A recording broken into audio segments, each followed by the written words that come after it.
When things are tough, what gives you hope? Maybe it's spotting brand new baby leaves growing on the bare trees? Or a card in the mail from your grandma? Maybe snuggling your puppy gives you hope. Or a high five from a friend? Sometimes an awesome new song can help you find hope. When you keep your eyes open, you can see how hope shows up in so many different ways. But they all share something. See, these moments of hope remind us of the way the world is supposed to be.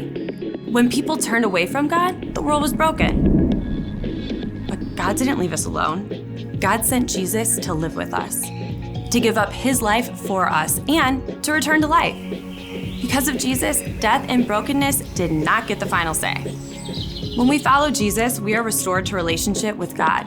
Because Jesus is alive, hope is alive. We can know that in the end, God will make everything right. As we live out the hope that something good can come from something bad, others can see God at work. And that's why hope is an amazing way to worship God with your life. Because worship is about more than just singing loud. It's all about living loud.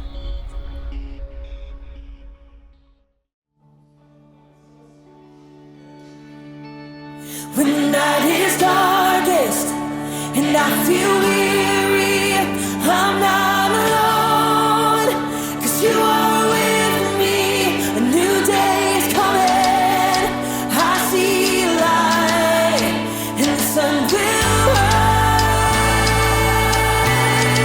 and hope is alive, yeah.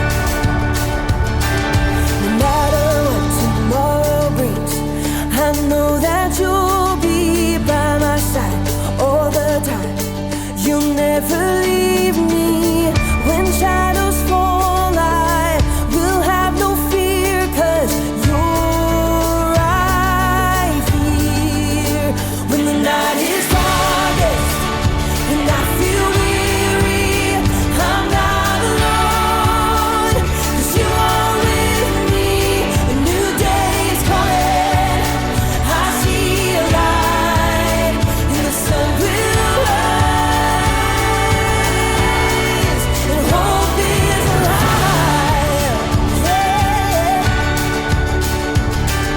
No matter what tomorrow brings, I know that you'll be by my side all the time.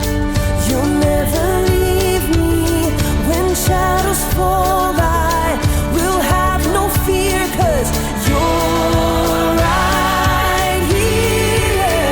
When the night is darkest and I feel weary, I'm not alone, 'cause you are with me. A new day is coming, I see light, and the sun will rise, and hope is alive.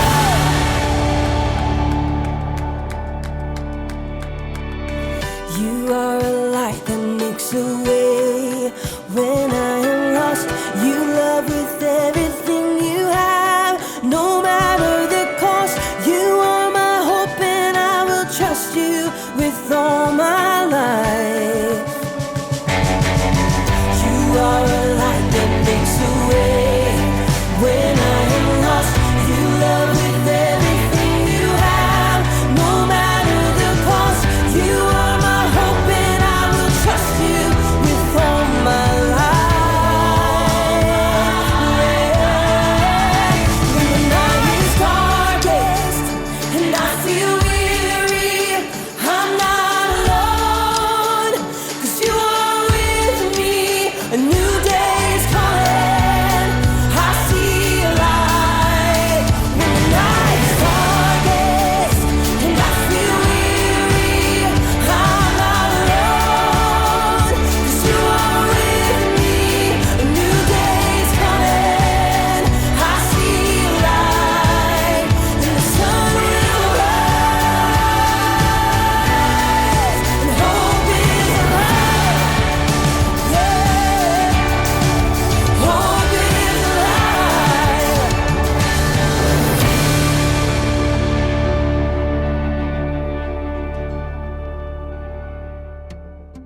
Got it? Yeah, I Careful. Hey, welcome to Story Lab. This week, we're taking a look at the hardest and best story of all time. One with an amazing ending.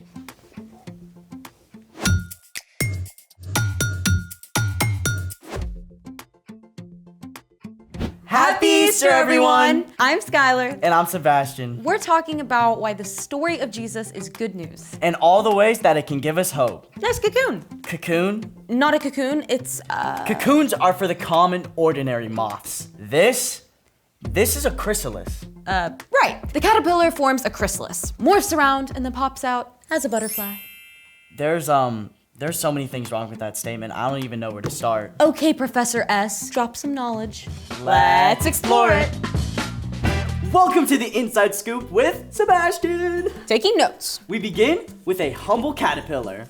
Is he hungry? Well, let's say he's already eaten his picnic lunch. When the time is right, the caterpillar sheds its outer layer, revealing the hard shell chrysalis right here. Inside the chrysalis, the caterpillar releases special enzymes that dissolve most of its body. Okay, ew. Totally liquefied. I guess I thought the parts just kind of switched around a little. Nope, caterpillar smoothie. Oof, I never realized. But in the caterpillar soup, special cells called the imaginal disc start waking up. Each of those cells has a special genetic recipe to form part of a butterfly. How long does that take? About 3 weeks. Woo! Well, while we wait, it's time for... The story before the story. Today, we're in John, the 4th book of the New Testament. In the beginning, God created everything through Jesus.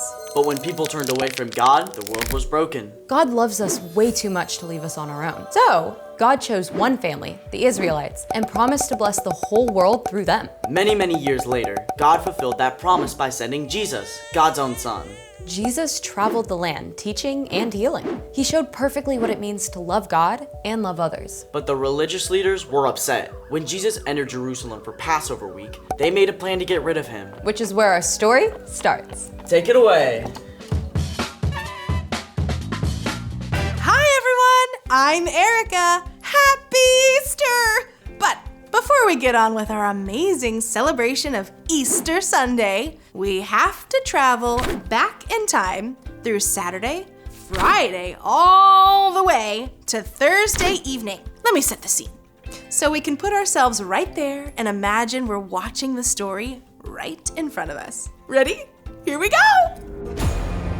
Jesus has just finished eating a very special Passover meal with his friends. You should know that one of them, Judas, snuck out early.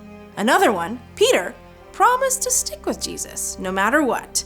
Now, Jesus and his friends cross the dark Kidron Valley to a garden called Gethsemane, where they often go to pray. Judas knows they'll come here, and he's made a terrible choice to betray Jesus. Judas leads a mob of soldiers and officials into the garden and straight up to Jesus. And here's the thing, Jesus knows exactly what's going to happen, but he doesn't run. Who do you want? Jesus of Nazareth? I am he. The soldiers and officials are so overwhelmed that they actually fall to the ground. Jesus could just walk away, but instead, he allows the soldiers to arrest him. The mob takes Jesus for questioning. Jesus' friends have scattered, but Peter and John trail along behind. Hey, you're one of Jesus' followers, right? What? No way, not me. After all, Peter's boasting that he would never reject Jesus. Peter 3 times denies he's a friend of Jesus.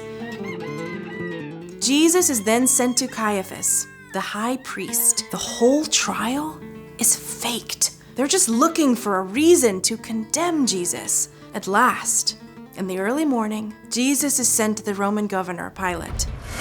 Are you the king of the Jews? I came into the world to be a witness to the truth. Everyone who is on the side of truth listens to me.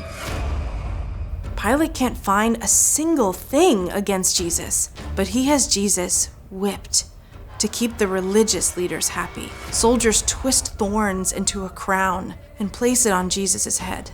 Then Pilate brings him back to the crowd. I find no basis for a charge against him. Crucify Crucify him! Crucify him! Crucify him! Even though Pilate is powerful, he's afraid of the crowd. He knows that if he lets them get out of control, he could lose his position. So at last, Pilate hands Jesus over to be crucified. Jesus is forced to carry the heavy beams of his cross through the streets and out to the hill of Golgotha. Here, Jesus is nailed to the rough wooden cross. He hangs there between two thieves through the scorching heat of the day. Only Jesus' mother, Mary, along with Mary Magdalene, several other women, and John, have been brave enough to stay. Remember, Jesus is God's son. He could just jump off that cross. He could call on angels to take down the Romans, but he doesn't. Jesus knows that the only way to make a way for us is to give up his life. At last, Jesus cried out. It is finished. Then Jesus bows his head and dies. In this moment, all hope seems to die too. The sun goes dark, the earth shakes, even rocks split apart. A man named Joseph of Arimathea and a religious leader, Nicodemus, ask Pilate for permission to take Jesus' body. They place it in a tomb, cut into the rock. Jesus' friends are devastated. Most of them deserted Jesus. And now, he's gone. They're filled with questions. What happens now? Will the soldiers come for us? Does anything matter anymore? They huddle behind locked doors through Friday night and all day Saturday, the day of rest. Then, early Sunday morning, Mary Magdalene goes to the tomb to place spices on Jesus' body. The stone! It's been rolled away, and he's gone. Jesus is gone. In shock, Mary Magdalene runs to tell Jesus' other friends. Peter and John have to see for themselves. They race to the tomb. He's gone, just like Mary said. There are the linen cloths that were wrapped around his body. Peter and John leave, confused. But Mary Magdalene has followed behind them. She stays at the tomb, tears streaming down her face. But when she looks in the tomb once again, she spies two brilliant angels.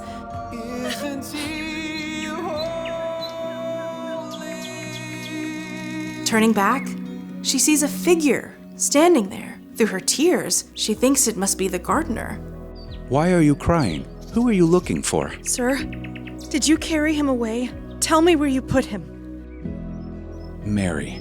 Have you seen him? His eyes are like fire. In that moment, Mary understands.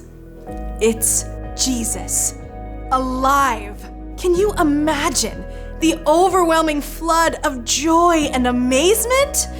Teacher! Do not hold on to me. Tell them I am ascending to my Father and your Father, to my God and your God. Mary Magdalene rushes back to tell Peter and John and Jesus' other friends of the incredible news. Jesus is alive!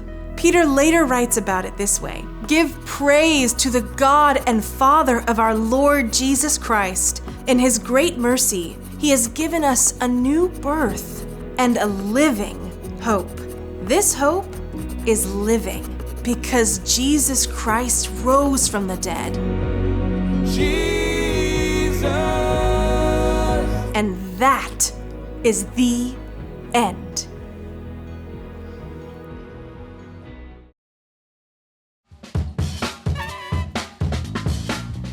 We're so used to saying that Jesus is alive, But sometimes we forget how mind-blowing that is. It's literally the best news ever. That's right.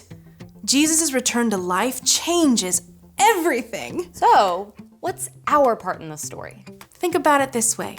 Have you ever gotten an invitation to a party that you were super excited about? Yeah, like a pool party. Yeah, you know it's gonna be awesome. Easter is an invitation too. An invitation to follow Jesus and be part of this incredible story that God is telling. Without Jesus, we were separated from God.